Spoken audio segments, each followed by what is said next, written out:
كشف الدجى بجماله حسنت جميع خصاله صلوا عليه وآله بلغ العلا بكماله كشف الدجى بجماله حسنت جميع خصاله صلوا عليه وآله الحمد لله আল্লাহ সুবহানাহু ওয়া তাআলার দরবারে অসংখ্য অগণিত শুকর ও সুজুদ যে মহান রব্বুল আলামিন দুনিয়ার ফিতনা ফাসাদ থেকে আমাদেরকে হেফাজত করে আল্লাহ রব্বুল ইজ্জত তার প্রিয় স্থান মসজিদের মধ্যে আসার এবং বসার তৌফিক দান করেছেন। এজন্য অন্তরের অন্তঃস্থল থেকে কালিমাতুশ শুকর আদায় করি আলহামদুলিল্লাহ। আরো শুকরিয়া জ্ঞাপন করছি সেই মহান রব্বুল আলামিনের জন্য যে মহান রব্বুল আলামিন দুনিয়ার বুকে আমাদের আশরাফুল মাখলুকাত হিসেবে পাঠিয়েছেন। দরুদ ও সালাম বর্ষিত হোক সর্বকালের সর্বশ্রেষ্ঠ ও সর্বজনীন মহামানব বিশ্ব মানবতার মুক্তির দূত হযরতুল নূর হযরত মুহাম্মদুর রাসূল সাল্লাল্লাহু আলাইহি ওয়াসাল্লামের উপর এবং তার পরিবার পরিজন ও সাহাবাদের উপর। আলহামদুলিল্লাহ, আল্লাহ তাআলার দরবারে অসংখ্য শুকরিয়া যে খুতবার মধ্যে আল্লাহ সুবহানাহু ওয়া তাআলা একটি আয়াত এবং একটি হাদিস তেলাওয়াত করার তৌফিক এনায়েত করেছেন। তো আল্লাহ রাব্বুল ইজ্জতের তৌফিক যদি আমাদের সঙ্গে থাকে, আল্লাহ তাআলার তৌফিক যদি শামিল হাল হয়, এই আয়াত এবং হাদিসের আলোকে সামান্য কিছু কথা আলোচনা করার চেষ্টা করব ইনশাআল্লাহ।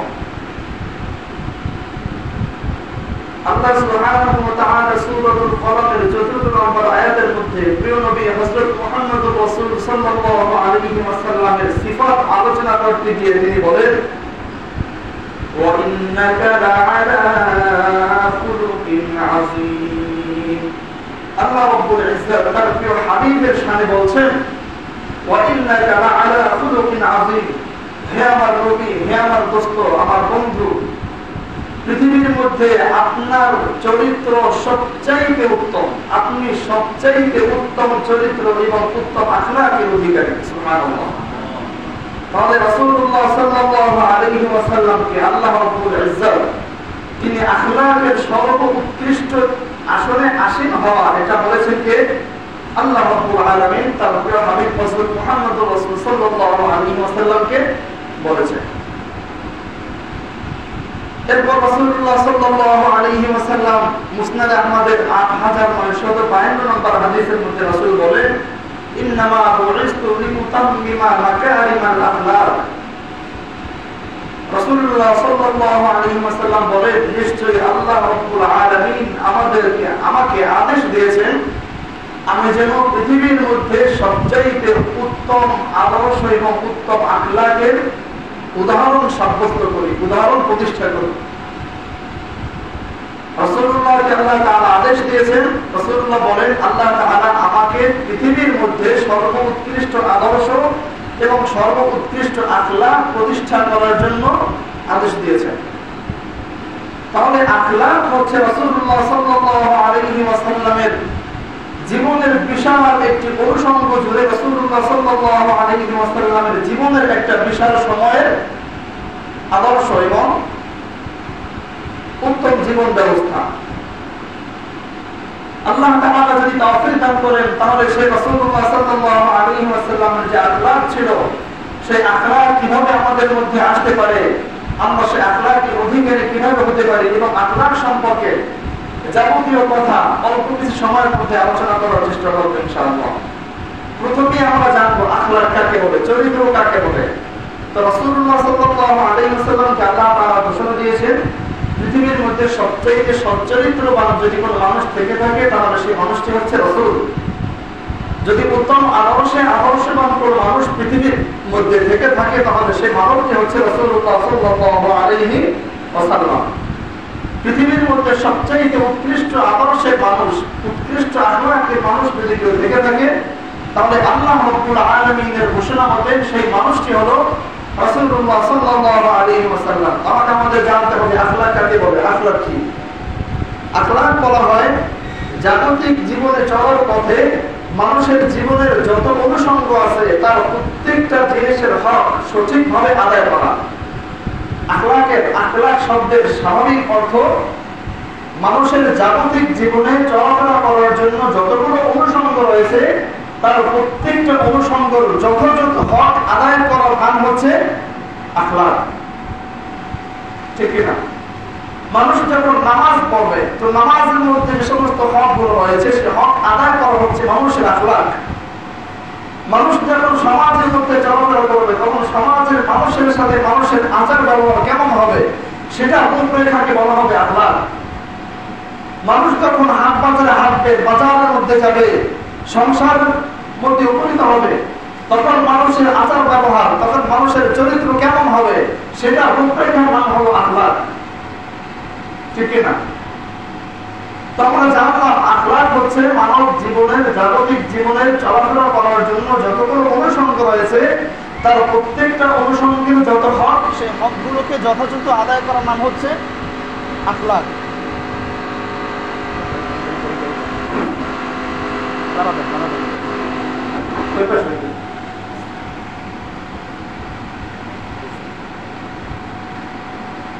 তো মানব জীবনে চলাফেরা করার জন্য যে সমস্ত বিষয়গুলো মানবের সামনে আসে সে বিষয়ের প্রত্যেকটা বিষয়ের মধ্যে প্রত্যেকটা বিষয়ের যে হক রয়েছে সেই হকগুলোকে বলা হয় আখলাক। সেই হকগুলোকে সঠিকভাবে আদায় করার নাম হলো আখলাক। তো এবার আমরা জানবো আখলাক কত প্রকার।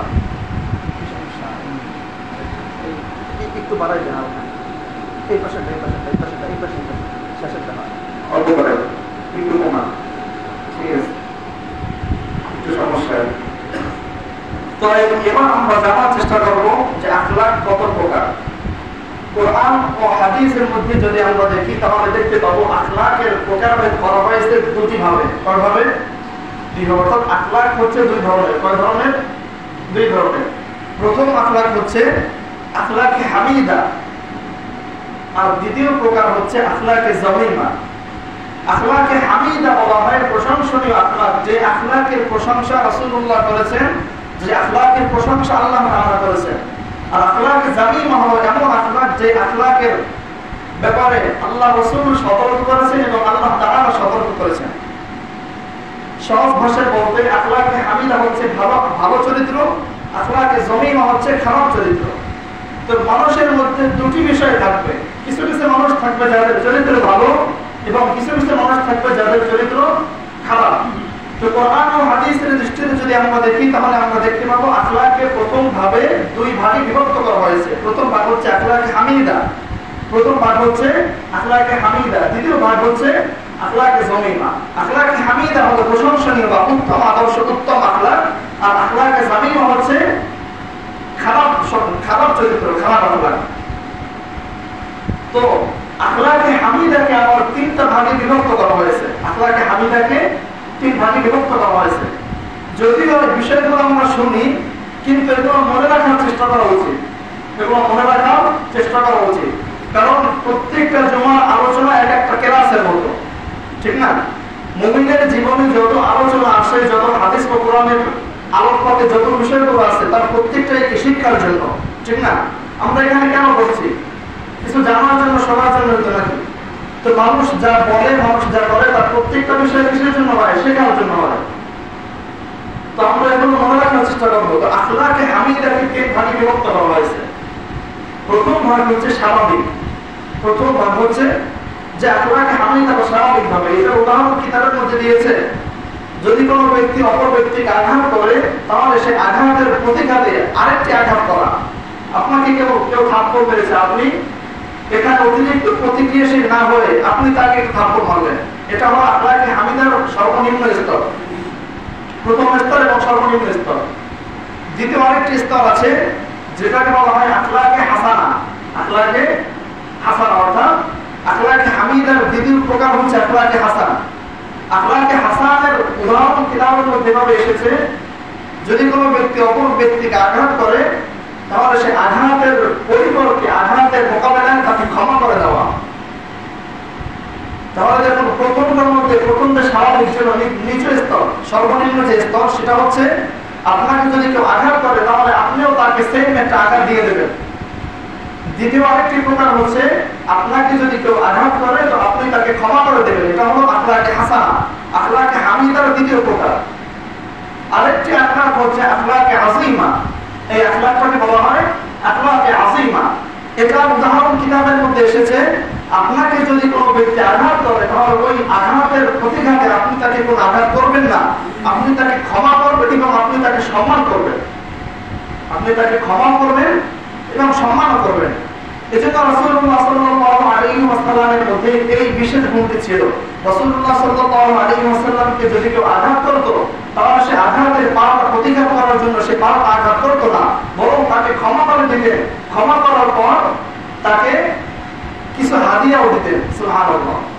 এজন্যই রাসূলুল্লাহ সাল্লাল্লাহু আলাইহি ওয়াসাল্লামের আখলাককে আল্লাহ সুবহানাহু ওয়া তাআলা কুরআনুল কারীমের মধ্যে বলেছেন, ওয়া ইন্নাকা লাআলা খুলুকিন আযীম। রাসূল আপনি হচ্ছেন সবচাইতে উত্তম আদর্শের অধিকারী। তো রাসূল যেহেতু এই তৃতীয় প্রকারের মধ্যে শামিল ছিলেন, অর্থাৎ আখলাকের যে আখলাকে হামিদার যে তৃতীয় প্রকার আখলাকে আযীমা, রাসূলুল্লাহ সাল্লাল্লাহু আলাইহি ওয়াসাল্লাম আখলাকে আযীমার অন্তর্ভুক্ত ছিলেন। এজন্য যে প্রসিদ্ধ ঘটনা আপনারা জানেন, রাসূলুল্লাহ সাল্লাল্লাহু আলাইহি ওয়াসাল্লাম এক ইহুদির বাড়িতে কাজ করতেন, খেজুরের বিনিময়ে কূপ থেকে পানি উঠানোর দায়িত্ব পালন করতেন। তো হঠাৎ করে কাজ করতে গিয়ে তার যে বালতির মাধ্যমে পানি উত্তোলন করতেন সেই বালতিটি কূপের মধ্যে পড়ে গিয়েছে। তো ইহুদি মালিক এসে রাসূলকে একটা থাপ্পড় মেরেছে। তারপর রাসূলুল্লাহ সাল্লাল্লাহু আলাইহি ওয়াসাল্লাম তাকে থাপ্পড় মারেন নাই, কিছুই বলেন নাই, বরং মুস্কি হেসে দিয়ে রাসূলুল্লাহ তার মাথায় হাত বুলাচ্ছেন, ভাই আপনি কি আঘাত পেয়েছেন? আপনি যে আমাকে মেরেছেন আপনি কি আঘাত পেয়েছেন? এটা প্রসিদ্ধ ঘটনা। তো রাসূলুল্লাহ সাল্লাল্লাহু আলাইহি ওয়াসাল্লামকে আল্লাহ তাআলা এইজন্যই আখলাকে আযীমার অন্তর্ভুক্ত করেছেন। আল্লাহ তাআলা এইজন্যই বলেছেন, ওয়া ইন্নাকা লাআলা খুলুকিন আযীম, আপনি হচ্ছেন পৃথিবীর মধ্যে সবচাইতে উত্তম আখলাকের অধিকারী। তো আমরা জানলাম আখলাকে হামিদা যেটা, এই আখলাকে হামিদার তিনটে স্তর রয়েছে। সর্বনিম্ন যে স্তর সেটা হলো স্বাভাবিক স্তর, যদি কি আঘাত করে তো পাল্টা আঘাত করে দেওয়া, বেশি না, যদি বেশি হয় তাহলে জুলুম হবে। আপনাকে একজন আস্তে থাপ্পড় মেরেছে, আপনি যদি সেটাকে দ্বিগুণ করে ফেরত দেন তাহলে এটা হবে জুলুম, এটা কি হবে? জুলুম হবে। তখন সেটা স্বাভাবিক আখলাকের মধ্যে থাকবে না, সেটা হয়ে যাবে জুলুমের মধ্যে। আর তৃতীয় প্রকার হচ্ছে আখলাকে হাসানা, আপনাকে যদি কেউ আঘাত করে আপনি তাকে ক্ষমা করে দেবেন। তিন নম্বর যে আখলাকে আযীমা, এই আখলাকে আযীমা হচ্ছে আপনাকে যদি কেউ আঘাত করে, আপনাকে কেউ কটু কথা বলে, মন্দ কথা বলে, বা আপনার সাথে যদি কেউ বাকবিতণ্ডায় জড়ায় তাহলে আপনি তাকে ক্ষমা করবেন এবং আপনি তাকে সম্মান করবেন, ঠিক না? আর আখলাকে আযীমার মধ্যে কোনো প্রকার নেই, আখলাকে আযীমা সর্বাবস্থায় হালাল, ঠিক না? আখলাকে আযীমা হচ্ছে এমন চরিত্র যে চরিত্রকে কোনোভাবেই ভালো বলার কোনো সুযোগ নাই। আপনাকে কেউ যদি আঘাত করে আপনি সেই আঘাতটা যদি দ্বিগুণ করে ফেরত দেন তাহলে এটা যেমন জুলুম হবে, ঠিক তদ্রূপ ভাবে এটা আখলাকে আযীমা এবং আখলাকে যামিমার অন্তর্ভুক্ত হবে। এজন্য আমরা জীবন চলানোর ক্ষেত্রে আমরা অত্যন্ত সতর্কতার সাথে আমাদের কদম ফেলতে হবে। আমাদের আচরণের মাধ্যমে যদি জুলুম প্রকাশ পায়, আমাদের আচরণের মধ্যে যদি আখলাকে যামিমা প্রকাশ পায় তাহলে আমাদের জাহান্নামে যাওয়ার জন্য যথেষ্ট। এজন্য হাদিসের মধ্যে বলা হয় আখলাকে হামিদা, যেটার মাধ্যমে মানুষ জান্নাতের দিকে আগায়, আর আখলাকে যামিমা যার মাধ্যমে মানুষ জাহান্নামের দিকে আগায়। তো এবার আমরা জানার চেষ্টা করবো আখলাকে হামিদার কিছু রূপরেখা। আখলাকে হামিদার কিছু রূপরেখা, আখলাকে হামিদা যতগুলো বিষয় রয়েছে, অর্থাৎ যতগুলো বিষয় উত্তম আখলাকের মধ্যে পড়ে তার মধ্যে সর্বপ্রথম হচ্ছে সত্য কথা বলা। সর্বপ্রথম সত্য কথা বলা। কি বলা?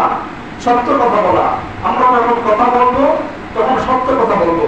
আল্লাহ সুবহানাহু ওয়া তাআলা সূরাতুল আহজাবের ৭০ নম্বর আয়াতের মধ্যে বলেন, ইয়া আইয়ুহাল্লাযীনা আমানু তাকুল্লাহ, হে ঈমানদার বান্দাগণ তোমরা যখন কথা বলবে ইত্তাকুল্লাহ, তোমরা আল্লাহ তাআলাকে ভয় করো, ওয়া কুলু, এবং তোমরা যখন কথা বলবে কওলান সাদীদা, তখন তোমরা সত্য কথা বলবে। তাহলে আখলাকে হামিদার প্রথম রূপরেখা কোনটা? সত্য কথা বলা। আমাদের জীবন চলাচলের ক্ষেত্রে আমরা যদি সত্যের উপরে থাকি, সত্য কথা বলি, তাহলে বুঝতে হবে আমরা আখলাকে হামিদের উপর রয়েছি। যে আখলাকে হামিদার প্রশংসা আল্লাহ তাআলা করেছেন, যে আখলাকে হামিদার প্রশংসা রাসূলুল্লাহ করেছেন। তো তো আমরা যখন কথা বলবো, আল্লাহ তাআলা আমাদের আদেশ দিয়েছেন যখন তোমরা কথা বলবে আল্লাহ তাআলাকে ভয় করে সত্য কথা বলবে, মিথ্যা কথা বলবে না। 2 নম্বর হচ্ছে মিথ্যা থেকে বেঁচে থাকা। 2 নম্বর হচ্ছে মিথ্যা থেকে বেঁচে থাকা। সূরাতুল হজ আয়াত নম্বর 30 আল্লাহ সুবহানাহু ওয়া তাআলা বলেন ফাজতানিবু রিজসা মিনাল আওসান ফাজতানিবু রিজসা মিনাল আওসান ওয়াজতানিবু কাওলাজ যুর। আল্লাহ সুবহানাহু ওয়া তাআলা বলেন, হে মানব জাতি, তোমরা মূর্তি পূজা থেকে দূরে থাকো। তোমরা কি করো? মূর্তি পূজা থেকে দূরে থাকো। ওয়াজতানিবু কাওলাজ যুর, এবং তোমরা মিথ্যা কথা থেকে দূরে থাকো। এই আয়াতের মধ্যে আল্লাহ সুবহানাহু ওয়া তাআলা দুটি বিষয় থেকে মানুষকে বিরত রাখার দৃষ্টি আকর্ষণ করেছেন। এক নম্বর হচ্ছে মূর্তি পূজা করা যাবে না, কোন মুমিন মূর্তি পূজা করতে পারে না। মক্কার মধ্যে রাসূলুল্লাহ সাল্লাল্লাহু আলাইহি ওয়াসাল্লামের যখন আগমন হয়েছে তখন মক্কার মুশরিকদের মধ্যে যে পূজার প্রচলন ছিল সেটা হলো মূর্তি পূজা। এজন্য আপনারা জানেন মক্কা মুকাররমার মধ্যে যখন কাফেরদের হাতে ছিল তখন মক্কা মুকাররমার মধ্যে 360টি মূর্তি রাখা ছিল, ঠিক না? তো রাসূল কারীম সাল্লাল্লাহু আলাইহি ওয়াসাল্লাম যখন মদিনা থেকে মক্কা যখন বিজয় হয়ে গেল তখন মক্কা বিজয়ের প্রথম যে রাসূল যে কাজটি প্রথম করেছেন সেটা হলো মক্কার মসজিদ থেকে 360টি মূর্তি ধ্বংস করে দিয়েছেন। তো কোন মুসলমান মূর্তি পূজা করতে পারে? কোন মুসলমান মূর্তি পূজা করতে পারে না। 3 নম্বর যে বিষয় সেটা হচ্ছে মানুষের উপকার করা। আখলাকে হামিদার 3 নম্বর সেটা হচ্ছে কি? মানুষের উপকার করা। আপনি দেখতে পাচ্ছেন আপনার পাশে বা আপনার কাছাকাছি কোনো মুরব্বী কোনো একটা কাজ করছে, সে পারছে না, আপনি তাকে উপকার করবেন। এটা রাসূলের সুন্নাহ, এটা আল্লাহ তাআলার আদেশ। আল্লাহ সুবহানাহু ওয়া তাআলা সূরাতুল মায়েদার 2 নম্বর আয়াতের মধ্যে বলেন, তাআওয়ানু আলাল বিররি ওয়াত তাকওয়া, তোমরা ভালো এবং সৎ কাজে মানুষদেরকে উপকার করো। মানুষদেরকে কি করো? উপকার করো। তো মানুষদেরকে যদি আমরা উপকার করি তাহলে এই উপকারটা হবে আখলাকে হামিদার অন্তর্ভুক্ত। আখলাকে হামিদার একটা বিশেষ অংশ। আখলাকে হামিদার আরেকটি বিষয় হচ্ছে প্রতিবেশীকে নিরাপদে রাখা। এই বিষয়টার দিকে যদি আমরা তাকাই তাহলে আমাদের অবহেলা সবচেয়ে বেশি। প্রতিবেশীকে নিরাপদে রাখা। আপনার আচরণের কারণে আপনার প্রতিবেশী যদি অসন্তুষ্ট হয় তো এটা আপনার জাহান্নামের কারণ। এটা আপনার নাজাতের পক্ষে অত্যন্ত বড় একটা অন্তরায়। আপনার জীবন পরিচালনা এমন ভাবে হতে হবে আপনার আচরণের কারণে, আপনার চলাচলের কারণে কোন প্রতিবেশী, আমার ভাই, আমার আত্মীয় স্বজন, আমার পাড়া প্রতিবেশী, আমার কাছাকাছি যারা থাকে তারা যেন কোনো কষ্ট না পায়। আমার আচরণের মাধ্যমে যদি একজন মুমিন বান্দা কষ্ট পায়, শুধু মুমিন না, একজন কাফের যে আমার পার্শ্ববর্তী জায়গাতে থাকে, মানুষ হিসেবে তারও কিছু অধিকার আছে না নাই? আছে। এজন্য আমার বাড়ির আশেপাশে, আমার অঞ্চলের মধ্যে যারাই থাকবে তাদের কিছু হক আছে। তো আখলাকে হামিদার চতুর্থ যে বিষয়টি সেটা হচ্ছে প্রতিবেশীকে নিরাপদে রাখা। আমার প্রতিবেশী মুসলমান হোক অথবা অমুসলিম হোক সেটা দেখার বিষয় নয়, আমার প্রতিবেশী নিরাপদ আছে কিনা, আমার আচরণের মাধ্যমে সে অসন্তুষ্ট কিনা, এই বিষয়টা লক্ষ্য রাখা উচিত। যেমন সহিহ বুখারী 6484 নম্বর হাদিস, সহিহ বুখারীর হাদিস নাম্বার 6484, রাসূলুল্লাহ বলেন, عن عبد الله بن عمرو رضي الله تعالى عنه قال قال رسول الله صلى الله عليه وسلم المسلم من سلم المسلمون من لسانه ويده। রাসূলুল্লাহ সাল্লাল্লাহু আলাইহি ওয়াসাল্লাম বলেন, মুসলমান হলো ওই ব্যক্তি যার হাত এবং জবান থেকে অপর প্রতিবেশী নিরাপদ থাকে। আমার কথার মাধ্যমে যদি আমার প্রতিবেশী কষ্ট পায় তাহলে সে নিরাপদ নয়, ঠিক না? তো এই জন্য আমাদের আখলাকে হামিদা যদি আমাদের অর্জন করতে হয় তাহলে এই বিষয়টা আমাদের পরিত্যাগ করা জরুরি। আমাদের প্রতিবেশী যারা আছে তাদের সাথে আমাদের উত্তম আচরণ করার দরকার আছে না নাই? আছে। এরপর ৫ম নাম্বার যেটা আসে সেটা হচ্ছে অশ্লীলতা থেকে মুক্ত থাকা। অশ্লীলতা থেকে মুক্ত থাকা। সমাজের মানুষ যেদিকেই যাক না কেন, সমাজতন্ত্রের মোড় যেদিকেই ঘুরুক না কেন, আমি মুমিন হিসেবে, আমি একজন ভালো মানুষ হিসেবে অশ্লীল বিষয়ের পক্ষে আমার কোনো অবস্থান থাকতে পারে না। অশ্লীল অবস্থানের মধ্যে জুলুম থাকতে পারে, নিপীড়ন থাকতে পারে, আল্লাহ তাআলার অবাধ্যতা থাকতে পারে, সমাজ ধ্বংস হয়, এরকম যে কোনো কাজ হতে পারে। তো এই জাতীয় অশ্লীলতা থেকে আমরা যদি মুক্ত থাকতে পারি তাহলে বুঝে নিতে হবে আল্লাহ তাআলা আমাদের মধ্যে আখলাকে হামিদার সংমিশ্রণ ঘটিয়েছেন। কি বলেন? তো আমরা যখন চলাফেরা করবো, আমরা আমাদের জীবন যখন সাজাবো, তখন আখলাকে হামিদের আঙ্গিকে সাজানোর ক্ষেত্রে আমরা পঞ্চম ভাবে যে বিষয়টার দিকে লক্ষ্য রাখবো সেটা হচ্ছে অশ্লীলতার দিকে ঝোঁকা যাবে না, অশ্লীলতার পক্ষে স্লোগান দেওয়া যাবে না, নাস্তিকবাদের প্রতি স্লোগান দেওয়া যাবে না। কি বলেন? দেখুন রাসূলুল্লাহ সাল্লাল্লাহু আলাইহি ওয়াসাল্লাম সহিহ বুখারীর 3559 নম্বর হাদিস, সহিহ বুখারীর 3559 নম্বর হাদিস মধ্যে রাসূল বলেন, عن عبد الله بن عمرو رضي الله تعالى عنه قال قال رسول الله صلى الله عليه وسلم لم يكن النبي صلى الله عليه وسلم فاحشا ولا متفحشا وكان يقول إن من خياركم أحسنكم أخلاقا। রাসূলুল্লাহ সাল্লাল্লাহু আলাইহি ওয়াসাল্লামের ব্যাপারে সাহাবী আব্দুল্লাহ ইবনে আমর রাদিয়াল্লাহু তাআলা আনহু বলেন, লাম ইয়াকুনিন নবী সাল্লাল্লাহু আলাইহি ওয়াসাল্লাম ফাহিশান ওয়ালা মুতাফাহিশান।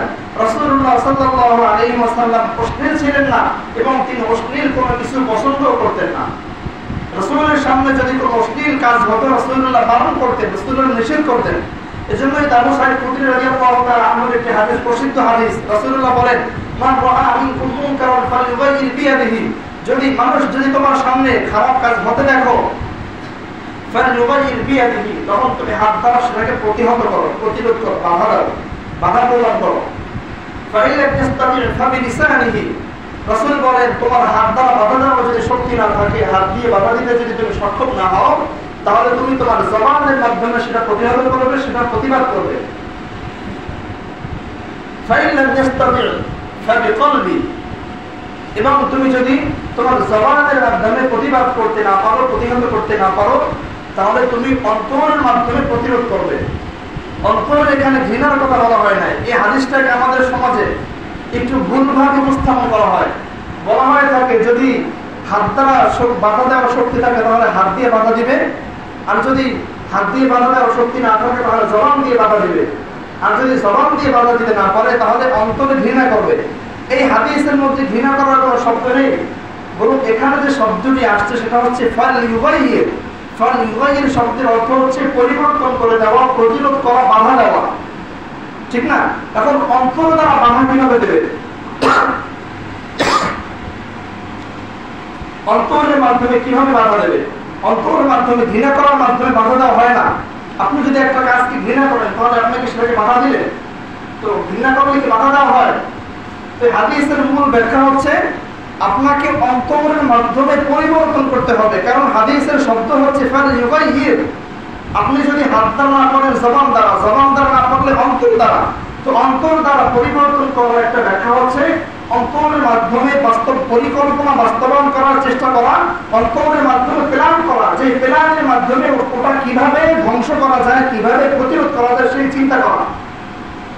এখন আমরা কি করি, মনে মনে একটু ঘৃণা করি, মনে করি যে হাদিসের উপর আমল হয়ে গেছে। না, ঘৃণা করলে হাদিসের উপর আমল হবে না, বরং অন্তরের মাধ্যমে, অন্তর দিয়ে ওই খারাপ কাজটাকে ধ্বংস করার জন্য অন্তরে ফিকির করা, অন্তরে কি করা, প্ল্যান করা, পরিকল্পনা করা।